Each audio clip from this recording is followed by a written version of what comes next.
Hello tout le monde, aujourd'hui nous vous présentons quelque chose qui a 4 fonctions, à savoir la production, la consommation, la socialisation et la protection. Nous vous présentons le noyau de la civilisation. Quelque chose de sacré, sans plus perdre du temps, suivez mon regard.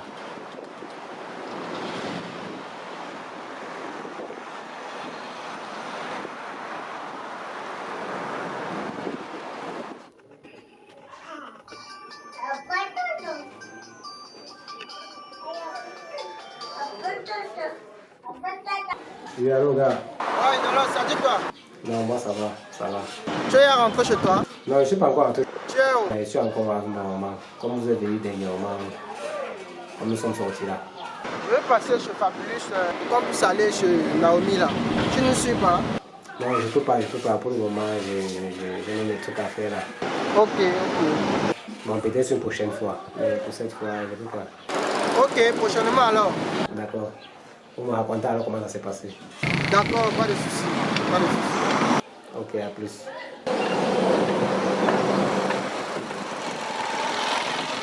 C'est normal, non?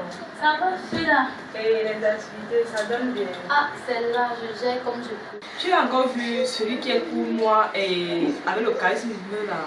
Ah, tu parles de scène. Quand nous étions ensemble chez Dallas dernièrement, là, nous parlions de la crise anglophone, non? Et vraiment, l'affaire là, ça a fait vraiment couler les larmes. Par rapport aux scènes, ils m'ont même promis qu'ils devaient te faire une surprise de venir ici chez toi. Ah bon? Ah, ça m'a demandé si j'arrive. Et Miss Cécile? C'est comment? Bien.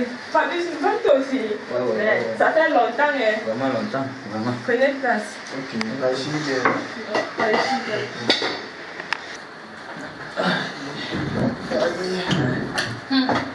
Papa, donc comme moi je suis trop noire là, vous ne m'avez pas vu pour m'embrasser aussi.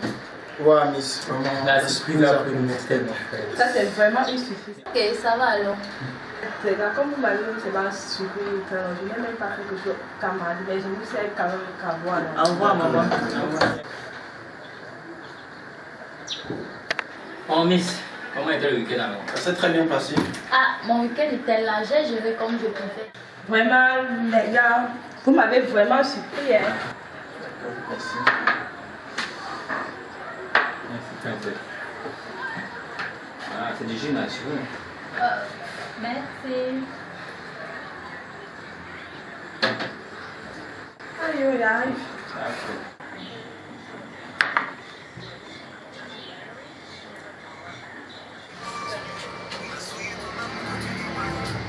Allô? Oui, allô Jenny, c'est comment? Ça va. Nous sommes comme ça chez Naomi. Tu nous rejoins pas? Je suis à la boutique là pour acheter quelques vêtements. Quelle boutique comme ça? La boutique Bourgeois tant que Roi dans tes ministres. C'est pour mon papa. Tu sais que la famille c'est sacré. Ah, ok, d'accord.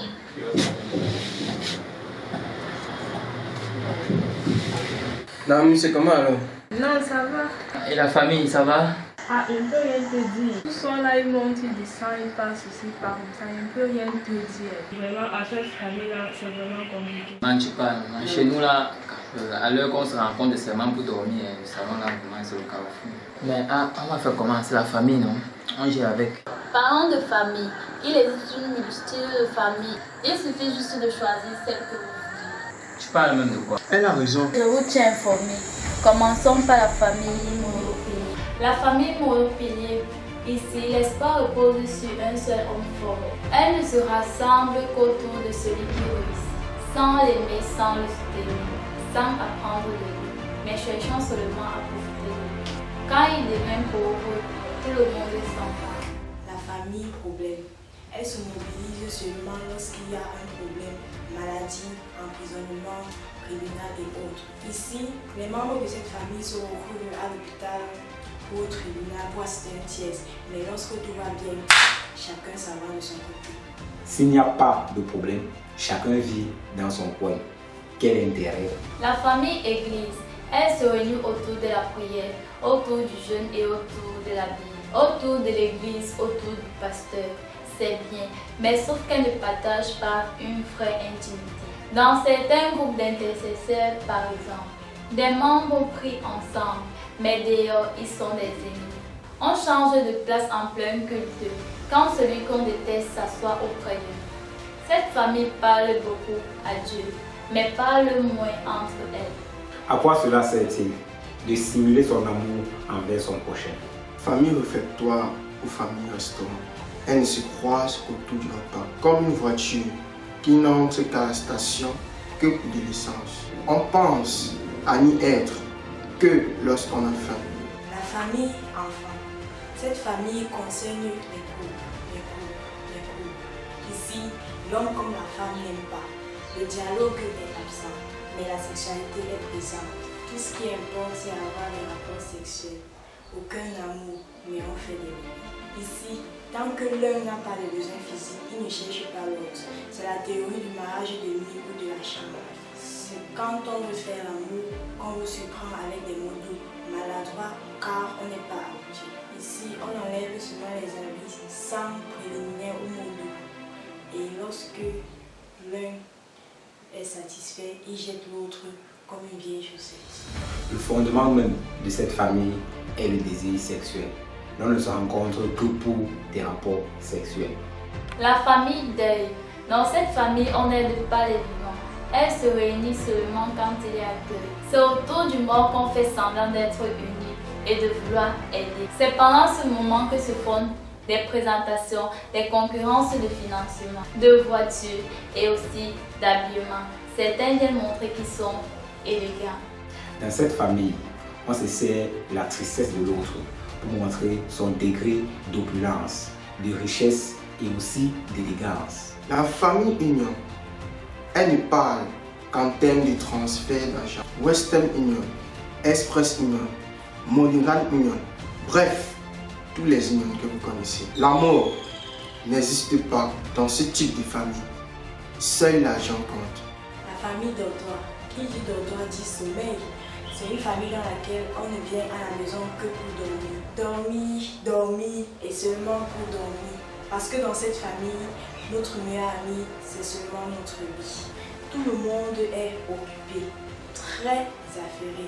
On ne se retrouve à la maison que pour se reposer, dormir et repartir au petit matin. Sans même prendre le soin de dire bonjour aux autres, on court après les occupations. Et qui? Il faut que j'y aille. Quant à la famille de la fête, on ne se retrouve qu'à l'occasion des événements heureux. Baptême, mariage, naissance, collation, Noël, Nouvel An. Pour assister à ces fêtes, les biais sont catégorisés. Même à ces occasions, les personnes de cette famille sont assises par groupe. Vous avez sûrement déjà remarqué ce genre de famille. Lorsque vous vous rendez à un événement, les personnes sont assises par groupe. La famille soudée, celle selon Job. C'est une famille amour, sans hypocrisie, qui accueille et rend visite à tout moment sans calcul. Sans rancune, sans division, car le secret de la richesse selon Job est l'amour et la sainteté. Ici, on vit et pratique l'amour. Ils ne sont pas toujours des chrétiens. Mais leur style de vie, entraide, communion et unité défie parfois cette écriture. Le sentiment d'avancer ensemble est développé par tous. Nous avons également la famille des réseaux sociaux. Elles se parlent seulement sur les réseaux. En réalité, elles ne se cherchent pas. Elles n'ont pas de secret. Tout est au vu et au su de tout le monde. Dans cette famille, on a beaucoup d'amis virtuels, mais très peu physiquement. Lors des événements heureux, on reçoit beaucoup de cadeaux virtuels, mais très peu physiquement.